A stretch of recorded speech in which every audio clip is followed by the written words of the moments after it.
एई Premiere सप्ताह को आउ टिके अधिका मात्रा रे मेमोरेबल करिया पई मु एई खास गोलापटे बनेछि खास तांको पई। कोन रेसिपी आड़ को जिबा तो हौ आउ देरी न करी आगो बीट को छोट छोट काटी बाटे नियंतु आउ ताकू छाणी नियंतु। मते केवल तार जूस ही दरकार। एबे गोटे पात्र रे नै जानतु 1.5 गिना मैदा सेथिरे तबा स्वाद अनुसार लुण आउ ताकू खाली हाथ रे एमिति ही प्रथमे गोळेई नबा परे ताकू दुई भाग करि दबा। गोटे भाग को बीट जूस देई गोळेबा तो आउ गोटे को खाली पानी देई गोळेई सॉफ्ट डोटे प्रस्तुत करि नबा। डोटी को बेसी नरम करिबानी किछि समय ताकू रेस्ट रे छाडिबा जेहेतु एटा ऑटोमेटिक सॉफ्ट हे जिवो। एबे आमे मोमो पाई स्टफिंग तयारी करिबा।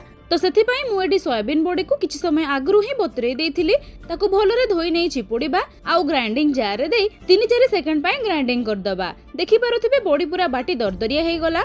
बॉडी सह मु एठी किछि वेजिटेबल जेमिति कि बंधा कोबी पियाज रसुण अदा आउ गोटे गाजर को भलरे छोट छोट करी काटि नै छि। आउ मध्य एई जगह रे आपण पनीर को भी यूज करि परिबे।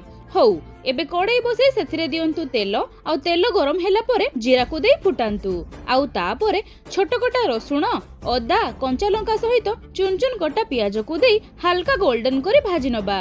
परे सेथिरे ऐड करबा बंधा कोबी को ताकू भी गोटे मिनिट एपट सेपट करे नेला परे सेथिरे दबा कोरा गाजर को हल्का भाजी नेला परे शेषरे दबा सोयाबीन को ए सब को भलरे 2-3 मिनिट भाजिला परे स्वाद अनुसार लुण विनेगर गोटे चमच सोया सॉस आउ गोलमरिच गुंड सह टमाटो सॉस को देई भलरे भाजी मोमो पाई स्टफिंग को पूरा रेडी करि दबा। आउ ताकू आउ गोटे प्लेट को काढी ठंडा हबा पाई किछि समय छाडिबा। स्टफिंग एपटे ठंडा हो आमे पूरी सब को एबे बेली नबा। गुळा को अल्प तेल रे डीप करी ताकू रोटी भलिया बेली नेबे। समान थिकनेस रे सब पूरी को रेडी कला परे गोटे पूरी को आउ गोटे पूरी ऊपर रखिबा। माने मु एठी एमिति 3टा पूरी को एका थरे के यूज करिबी।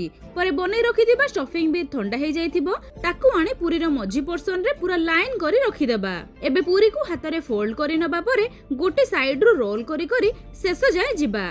आउ ता लास्ट एंड रे टिके पानी लगेई ताकू भलरे चिपकेई दबा देले सेटा आ खोलिबोनी। एबे देखंतु सुंदर गोलापटी केते सुंदरिया भाबरे गढी रेडी हे गला। एमिति भाबरे सब गोलाप गुडी को गढी रेडी कला परे से सब को हमें एबे स्टीम दबा। आउ मु एठी प्रथमे गोटे इडली मेकर रे पानी देबी आउ ता ऊपर तार स्टैंड को रखी ताकू कवर करी आगो किछि टाइम पाए प्री हीट करेबी। परे स्टैंड रे सब जगह रे गोलाप को सजेई रखी ताकू कवर करी देबी स्टीम दबा पई। आउ हां स्टैंड रे मु प्रथमरु ही ऑयल को ग्रीस करी नैथिली।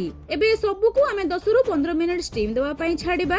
बस एबे सब गोलाप स्टीम है एकदम रेडी। से सब को अन्य एक प्लेट को खोली आनंतु आउ मोमो चटनी माने रागो रागो लाल चटनी सह सर्व करंतु आपण मानको लव्ड वन्स को। आशा करे आजिरो एही सुंदर रेसिपीटी आपण मानको बहुत पसंद आसीथिबो। रहिली सांग माने आमे पुणी देखाबा आउ एक सुंदर रेसिपी रे।